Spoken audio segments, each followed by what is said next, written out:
Bismillahirrahmanirrahim. Alhamdulillahi ala ihsanih wa syukru lahu ala taufiqihi wa amtinanih.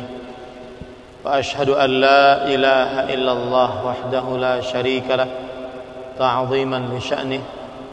Wa ashhadu anna Muhammadan abduhu wa rasuluhu ad-da'i ila ridwanih. Sallallahu alaihi wa ala alihi wa sahbihi wa ikhwanih. Alhamdulillah, kita bersyukur pada Allah Subhanahu wa taala pada hari ini, hari Senin 18 Safar 1442 Hijriah. Kita dimudahkan oleh Allah Subhanahu wa taala untuk duduk bersama kembali membaca kitab Riyadhus Shalihin min kalami Sayyidil Mursalin yang ditulis oleh Al-Imam Abu Zakaria Yahya bin Sharaf Imam An-Nawawi rahimahullahu ta'ala. Salawat dan salam semoga selalu Allah berikan kepada Nabi kita Muhammad sallallahu alaihi wa ala alihi wasallam, pada keluarga beliau, para sahabat, serta orang-orang yang mengikuti beliau sampai hari kiamat kelak. Dengan nama-nama Allah yang husna dan sifat-sifatnya yang ulia, kita berdoa, Allahumma inna nas'aluka ilman nafi'an wa rizqan tayyiban wa amalan mutaqabbala. Kita melanjutkan atau masih di dalam babus sabar, bab sabar, dan pada pertemuan kali ini kita membaca hadis yang pertama di dalam bab sabar ini. Hadis yang ke-26 dalam kitab Riyadhus Shalihin. Wa an Abi Malik Al-Harith ibni Asim Al-Ash'ari radhiyallahu anhu qala Rasulullah sallallahu alaihi wa ala alihi wasallam, at-tuhuru syatrul iman walhamdulillahi tamla'ul mizan wa subhanallah walhamdulillah tamla'ani aw tamla'u ma bainas samawati wal ard was-salatu nur was-sadaqatu burhan was-sabru dhiya wal qur'anu hujjatun laka aw 'alaika kullun nasi yaghdu faba'i'un nafsahu famu'tiquha aw mubiquha. Rawahu Muslim. Ini siapa? Hadap ke sini wajahnya, menghadap ke sini.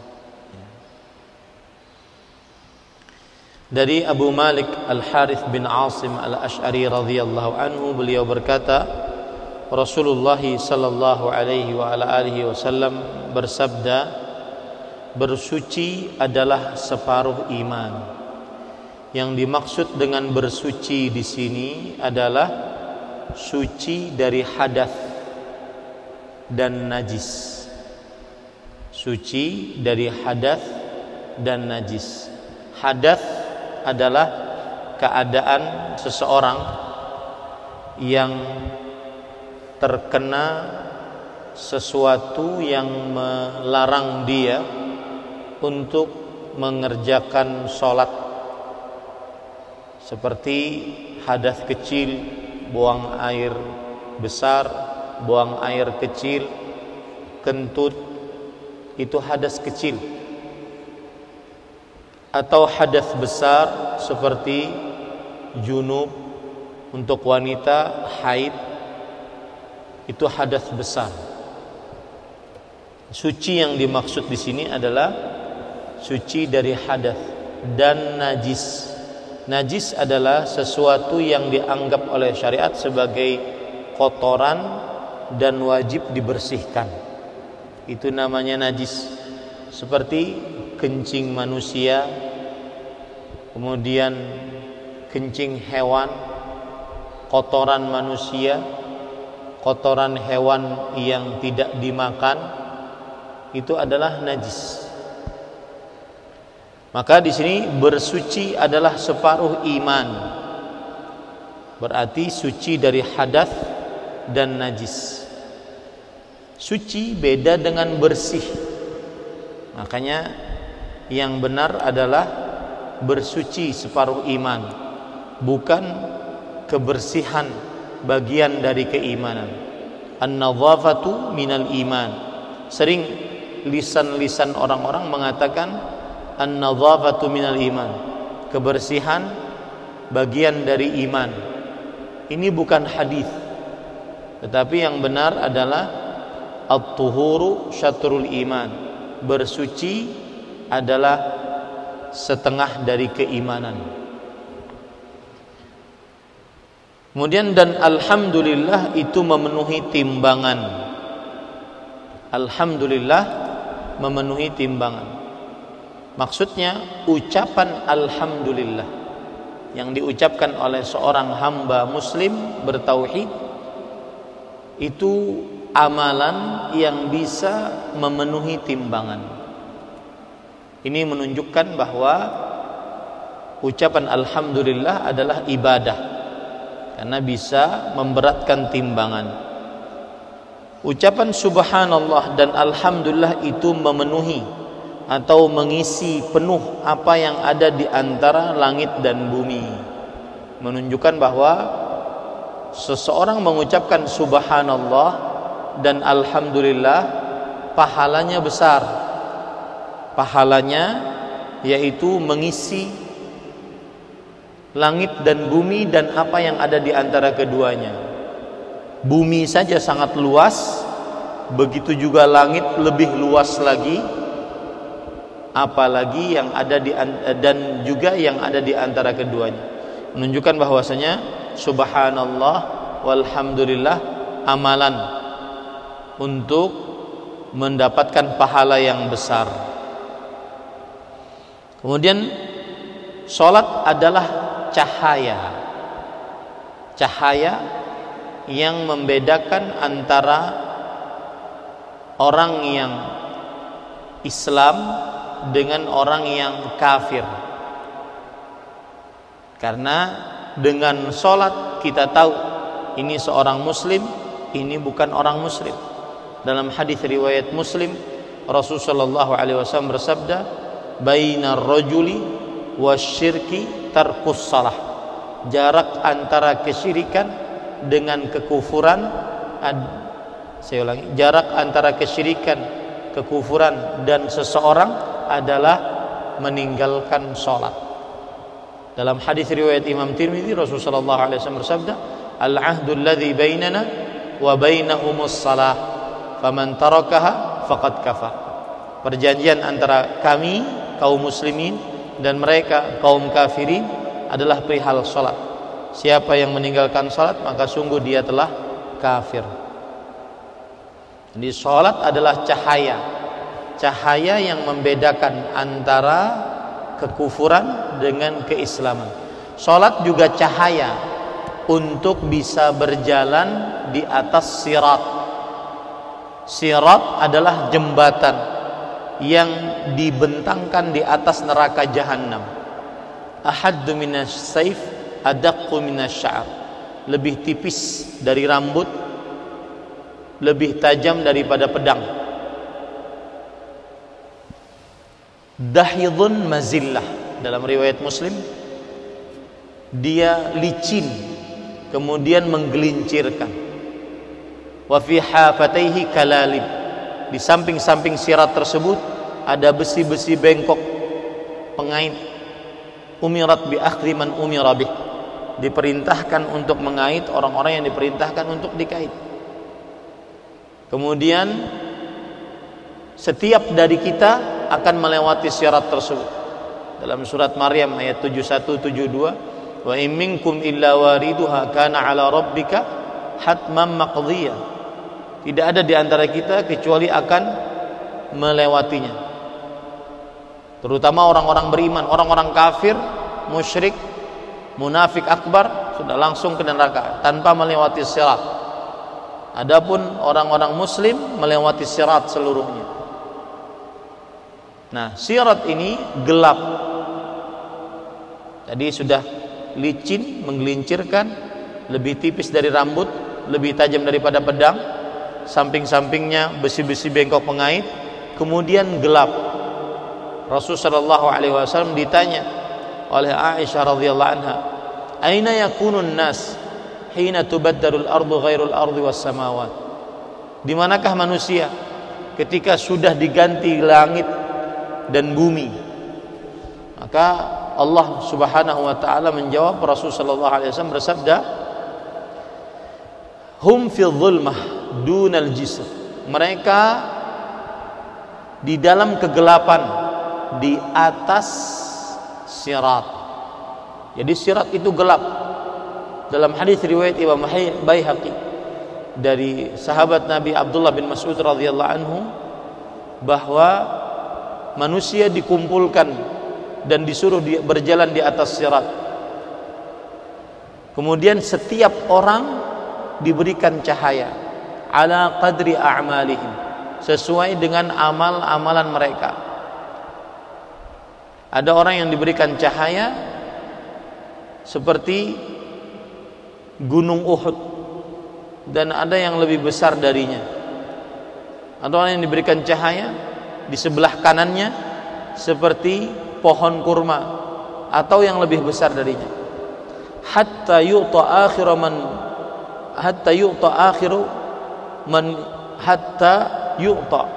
akhiru man kana nuruhu fi ibhami qadami, sampai orang yang terakhir diberikan cahaya seperti jempol kakinya. Besarnya cahaya cuma sejempol kakinya. Idza atfa'a qaddama qama wa idza adha'a qaddama qadama. Itu pun cahayanya nyala, hidup.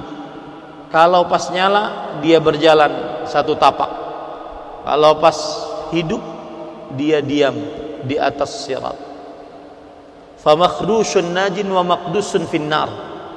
Dalam hadis riwayat Muslim, maka ada orang yang tercabik-cabik tetapi dia selamat. Ada orang yang kelempar ke dalam api neraka. Inilah pentingnya solat cahaya untuk berjalan di atas sirat. Kemudian wassadaqatu burhan, sedekah adalah tanda bukti keimanan. Berdasarkan ayat Al-Quran, Allah berfirman, lan tanalul birra hatta tunfiqu mimma tuhibbun. Kalian tidak akan pernah dapat kebaikan sampai kalian bersedekah apa yang kalian sukai. Sedekah tanda keimanan, bahwa kita beriman Allah pemberi rezeki. Karena kalau seandainya saya punya 10.000, saya sedekahkan 5.000, maka secara kasat mata uang ini berkurang. Tetapi kita beriman kepada Allah, Allah memberikan pahala yang lebih daripada uang ini. Kita beriman Allah akan pasti menggantinya. Wa ma anfaqtum min syai' fahuwa yukhlifuh. Dan apa saja yang kalian sedekahkan, Allah pasti menggantinya. Dan ini akan dirasakan orang-orang yang ahli sedekah. Bisa ditantang, tidak ada orang yang ahli sedekah yang dia miskin, tidak akan pernah ada. Makanya dia bukti keimanan. Ada Syekhul Islam Ibnu Taimiyah rahimahullah berkata, qillatul jud su'udz dhanni bil mawjud. Artinya sedikitnya kedermawanan bersedekah itu berarti seseorang sedang berburuk sangka kepada Allah yang maha ada. Orang kalau bersedekah zahirnya habis uangnya, tapi sebenarnya dia sedang mendatangkan rezeki yang lain, dan itu adalah tanda keimanan dia. Was-sabru dhiya, dan sabar adalah pelita. Kenapa sabar pelita? Allah berfirman, "Wa man yu'min billah yahdi qalbah." Siapa yang beriman kepada Allah saat musibah datang, yaitu dengan bersabar, Allah akan memberikan petunjuk kepada hatinya untuk senantiasa bisa bersabar atas musibah. Makanya sabar itu dia pelita. Pelita saat kita dalam keadaan dapat musibah, akhirnya kita bisa berlapang dada. Sabar sebagai pelita saat kita mengerjakan ketaatan, kita bisa bersabar. Pelita, sabar adalah pelita saat kita menjauhi maksiat. Terasa lapang dada, padahal maksiat tersebut ada di hadapan kita, sanggup kita mengerjakannya, tidak ada penghalang yang menghalangi kita kecuali karena takut kepada Allah. Kita sabar tidak melaksanakan maksiat tersebut, maka dia adalah pelita. Dan inilah inti pendalilan yang berkaitan dengan bab as-sabru dhiya. Pelita yaitu yang menerangi seseorang untuk bersabar, menahan lisan, menahan hati, menahan anggota tubuh saat mendapatkan musibah yang buruk, untuk bersabar saat mengerjakan ketaatan, bersabar menjauhi maksiat. Wal Qur'anul hujjatun laka aw 'alaika. Dan Quran adalah hujjah bagimu, dapat pula sebagai hujjah atasmu. Apa bedanya hujjah bagimu? Quran itu bisa menolong kita di hadapan Allah, atau sebaliknya, akibat Quran kita celaka. Kok bisa? Gara-gara Quran kita bisa selamat. Kalau kita baca Quran nanti akan menjadi pemberi syafaat di hari kiamat. Al-Qur'anu as-siyam wal Qur'an yashfa'ani yaumal qiyamah. Yaqulul Qur'an ya Rabbi mana'tuhu an-nauma bil-lail fasyafi'ni fi. Puasa dan pembacaan Al-Qur'an kedua-duanya menjadi pemberi syafaat nanti pada hari kiamat. Pembacaan Al-Qur'an akan datang kepada Allah. Ini anggap pembacaan Al-Qur'an, ini orang yang membacanya. Di sana Allah. Pembacaan Al-Qur'an akan datang pada hari kiamat kepada Allah. Kemudian berkata, "Ya Allah, itu orang membacaku di malam hari, maka ampuni dosa-dosanya." Ini berarti Al-Qur'annya sebagai hujjatun lahu, sebagai hujjah untuknya, penguat, penyelamat di hadapan Allah. Sebaliknya, Quran hujjatun alaih. Quran sebagai pembawa petaka baginya. Kok bisa? Di antaranya yang memboikot Al-Quran, jauh dari Al-Quran. Yang kedua, tidak mengamalkan amalan hukum-hukum Al-Quran. Ya. Yang ketiga, menentang kewajiban-kewajiban yang ada dalam Al-Quran. Nah, ini namanya Quran akan menjadi musuh baginya di hari kiamat. Kullun nas yaghdu faba'i'un nafsahu famu'tiquha aw mubiquha. Yang artinya setiap orang di pagi hari ada yang menjual dirinya kepada Allah. Berarti ia memerdekakan dirinya sendiri dari siksa Allah Subhanahu wa taala, dan ada yang menghancurkan dirinya sendiri karena tidak mencari keridhaan Allah Subhanahu wa taala. Hadis riwayat Muslim. Setiap orang di pagi hari antara dua keadaan, mengerjakan ketaatan, mendapat pahala dari Allah, berarti dia sudah memerdekakan dirinya dari api neraka. Atau mengerjakan kemaksiatan, melalaikan kewajiban, maka berarti dia sudah menjual dirinya, memasukkan dirinya ke dalam nerakanya Allah Subhanahu wa taala. Ini maknanya apa? Kita bisa memilih sendiri mana yang kita ingin dari kehidupan kita. Apakah kita taat, mengerjakan ketaatan, menjauhi maksiat, ataukah kita meninggalkan kewajiban, melanggar larangan. Itu pilihan ada pada kita. Silahkan kita pilih masing-masing. Maka pelajaran-pelajaran dari hadis ini, yang pertama, sebagaimana yang sesuai dengan bab, keutamaan sabar adalah sebagai dhiya, pelita. yang maknanya tadi adalah memberikan penerangan kepada kita untuk bisa bersabar saat datang musibah, atau saat mengerjakan ketaatan, atau saat menjauhi larangan. Kemudian pelajaran yang kedua dari hadis ini adalah keutamaan amalan-amalan yang disebutkan. Yang pertama, bersuci. Usahakan selalu berdalam keadaan suci. Rasulullah SAW bersabda, la yuhafidh 'ala al-wudu illa mu'min. Tidak ada yang selalu menjaga wudu kecuali orang beriman. Yang kedua, sering-sering mengucapkan alhamdulillah. Siapa yang ingin, berat timbangannya. Yang ketiga, subhanallah walhamdulillah. Juga mendatangkan pahala yang besar. Yang keempat, sabar. 4 amalan yang sangat luar biasa disebutkan dalam hadis ini.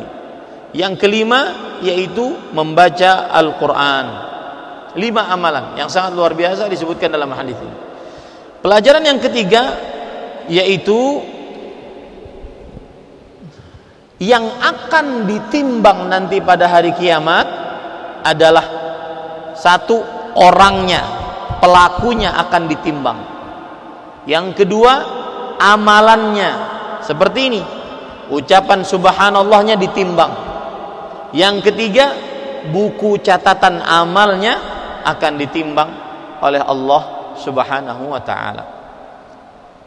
Kemudian yang terakhir, pelajaran yang kita bisa ambil dari hadis ini adalah yaitu setiap manusia akan diberikan ganjaran sesuai dengan pilihannya masing-masing.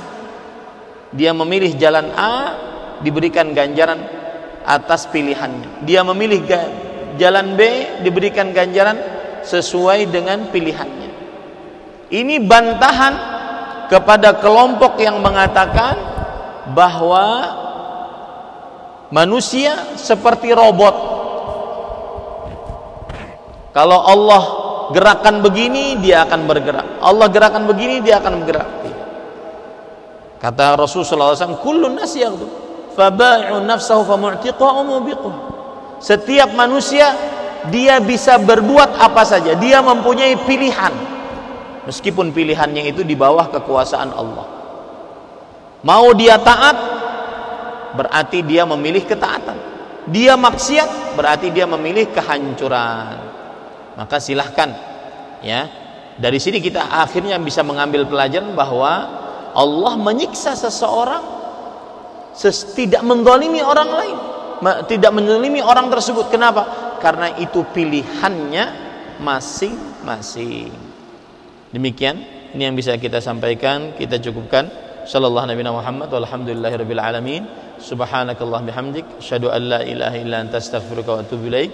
Wassalamualaikum warahmatullahi wabarakatuh.